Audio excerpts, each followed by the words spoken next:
નમસ્કાર. આજના આપણા આ ખાસ વિશ્લેષણમાં તમારું ખૂબ ખૂબ સ્વાગત છે. આજે આપણે એક એવી દિવ્ય યાત્રા પર જવાના છીએ જે ખરેખર રોમાંચક છે. આપણે વાત કરીશું સાળંગપુરના કષ્ટભંજન દેવના અદ્ભુત અને દિવ્ય વારસા વિશે. તમે જરા કલ્પના કરો, 19મી સદીમાં લેવાયેલો એક પવિત્ર સંકલ્પ આજે એક કેવડું મોટું અને આધુનિક આસ્થાનું કેન્દ્ર બની ગયો છે. તો ચાલો આ ઐતિહાસિક અને આધ્યાત્મિક સફરની શરૂઆત કરીએ. તો આપણે બરાબર શું જોવાના છીએ? મુખ્યત્વે 5 બાબતો પર નજર કરીશું. 1. દિવ્ય સંકલ્પનાનું મૂળ ક્યાં જોડાયેલા છે? પેલી પવિત્ર મૂર્તિનું પ્રતિકાવાદ શું કહે છે? સમય સાથે મંદિરનો વિસ્તાર કઈ રીતે થયો? પછી જોઈશું ધ કિંગ ઓફ સાળંગપુર અને અંતે સામુદાયિક સેવા અને આસ્થાનો અનોખો સંગમ. બસ આ જ આપણો આજનો એજન્ડા છે. ચાલો સીધા જ આપણા પહેલા વિભાગ તરફ આગળ વધીએ. એક દિવ્ય સંકલ્પનાનું મૂળ અને 19મી સદીમાં થયેલો એનો આરંભ.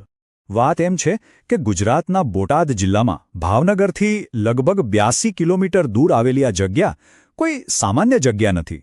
આની પાછળ એક બહુ જ પાવરફુલ વિચાર રહેલો છે. સદ્ગુરુ ગોપાળાનંદ સ્વામીએ જ્યારે જોયું કે લોકો શારીરિક, માનસિક અને ગ્રહદશાની પીડાઓથી હેરાન થઈ રહ્યા છે, ત્યારે તેમણે એક જબરદસ્ત સંકલ્પ કર્યો. તેમણે હનુમાનજીની મૂર્તિની આરતી કરતા સમયે તેમાં જાણે એક દિવ્ય તેજ પૂરી દીધું અને આદેશ આપ્યો કે અહીં આવનાર કોઈપણ વ્યક્તિના દુઃખ દૂર થવા જ જોઈએ. આ માત્ર એક વિચાર ન હતો, પણ એક જીવંત ઊર્જાનું પ્રાગટ્ય હતું. હવે જરા સમયના વહેણને સમજીએ કે આ બધું વિકસ્યું કઈ રીતે. 1848માં ગોપાળાનંદ સ્વામીએ શરૂઆત કરી. પછી 20મી સદીમાં એક મોટો ટર્નિંગ પોઈન્ટ આવ્યો, જ્યારે શાસ્ત્રીજી મહારાજની દેખરેખ હેઠળ એક મોટા નવીનીકરણનો યુગ શરૂ થયો.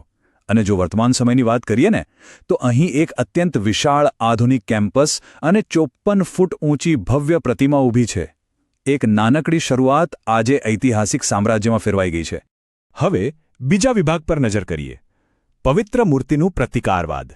આ દિવ્ય સ્વરૂપ ખરેખર શું કહેવા માંગે છે? તમે સાળંગપુરના કષ્ટભંજન દેવની મૂર્તિ જોશો તો તરત જ ખ્યાલ આવશે કે આ અન્ય મંદિરો કરતાં સાવ અલગ છે. હનુમાનજી અહીં વીર મુદ્રામાં બિરાજમાન છે, એકદમ પ્રતાપી અને રુદ્ર સ્વરૂપ. અને હા, સાથે મજબૂત મૂછો પણ ખરી. હાથમાં સુવર્ણ જડિત ગદા છે અને શરીર વજ્ર જેવું, એટલે કે એકદમ અભેદ્ય. પણ આમાં સૌથી વધુ આશ્ચર્ય પમાડે એવી કોઈ બાબત હોય તો એ છે તેમના પગ નીચે દબાયેલું એક સ્ત્રી સ્વરૂપ. તમને થશે કે ભાઈ આ સ્ત્રી સ્વરૂપ છે કોનું? તો વાત ખરેખર બહુ જ રસપ્રદ છે. આ સ્ત્રી સ્વરૂપ વાસ્તવમાં પનોતી છે, એટલે કે શનિદેવનું સ્ત્રી રૂપ. કથા એમ કહે છે કે જ્યારે શનિદેવ ભક્તોને બહુ જ હેરાન કરતા હતા, ત્યારે ભક્તોના રક્ષણ માટે હનુમાનજીએ શનિદેવને પોતાના પગ નીચે દબાવી દીધા. અને એમના પ્રકોપથી બચવા શનિદેવે સ્ત્રી રૂપ ધારણ કર્યું અને સીધા હનુમાનજીના શરણે આવી ગયા. બસ આ જ કારણ છે કે અહીં આવનાર દરેક વ્યક્તિને એવો દ્રઢ વિશ્વાસ હોય છે કે અહીં આવવાથી પનોતી કે શનિના પ્રકોપમાંથી 100% મુક્તિ મળી જ જશે. ચાલો હવે આપણા ત્રીજા વિભાગ તરફ જઈએ. ઉત્ક્રાંતિ અને મંદિરનો વિસ્તાર. આટલું મોટું સંચાલન કઈ રીતે ગોઠવાયું?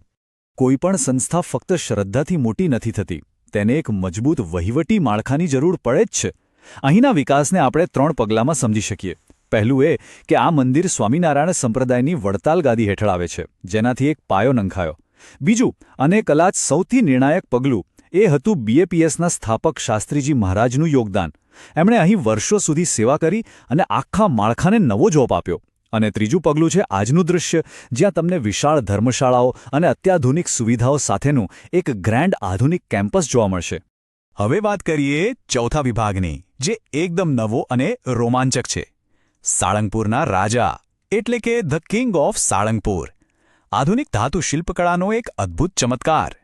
ઐતિહાસિક વાતો પરથી હવે સીધા આજના સમયમાં આવીએ. અહીં એક બહુ જ મોટો અને પ્રભાવશાળી ઉમેરો થયો છે, અને આ અંક 44 બહુ જ ખાસ છે. 44 ફૂટ. આ એ નવી વિશાળ પ્રતિમાની ઊંચાઈ છે જેને આપણે કિંગ ઓફ સાળંગપુર કહીએ છીએ. આટલી જંગી સાઇઝની આ મૂર્તિ તમે જુઓ ને તો જોતા જ રહી જાઓ. એ આખા વિસ્તારનું એક ભવ્ય સીમાચિહ્ન બની ગઈ છે. અને ખબર છે આની સૌથી મોટી ખાસિયત શું છે?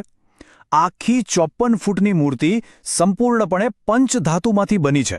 પંચધાતુ એટલે 5 અલગ અલગ પવિત્ર ધાતુઓનું મિશ્રણ, જે આપણી ભારતીય શિલ્પકળામાં અત્યંત પવિત્ર અને મજબૂત માનવામાં આવે છે. આ ફક્ત એક મૂર્તિ નથી, પણ આજના યુગનું એક જબરદસ્ત આકર્ષણ અને આસ્થાનું જીવંત પ્રતીક છે. છેલ્લે આપણે 5મા અને બહુ જ અગત્યના વિભાગ પર આવીએ, સામુદાયિક સેવા અને આસ્થા, જ્યાં ઉપચાર અને માનવતા બંને એકસાથે જોવા મળે છે. સાળંગપુરને માત્ર દર્શન પૂરતું સીમિત રાખવું ભૂલભરેલું ગણાશે, કારણ કે આ એક ઉપચાર કેન્દ્ર પણ છે.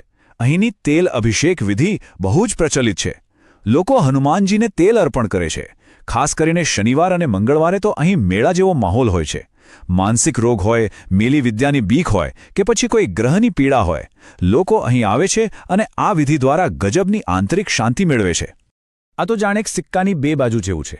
એક બાજુ છે આધ્યાત્મિક ઉપચાર, જેમાં દર્શન, તેલ વિધિ અને આંતરિક શાંતિ આવે છે, અને બીજી બાજુ છે કમ્યુનિટી વર્ક, એટલે કે સામુદાયિક કાર્ય, જે આધુનિક સમયમાં એકદમ સિસ્ટમેટિક રીતે ચાલી રહ્યું છે. આ બંનેનું બેલેન્સ આ જગ્યાને એકદમ યુનિક બનાવે છે. જરા આ સામુદાયિક કાર્યોનો સ્કેલ તો જુઓ.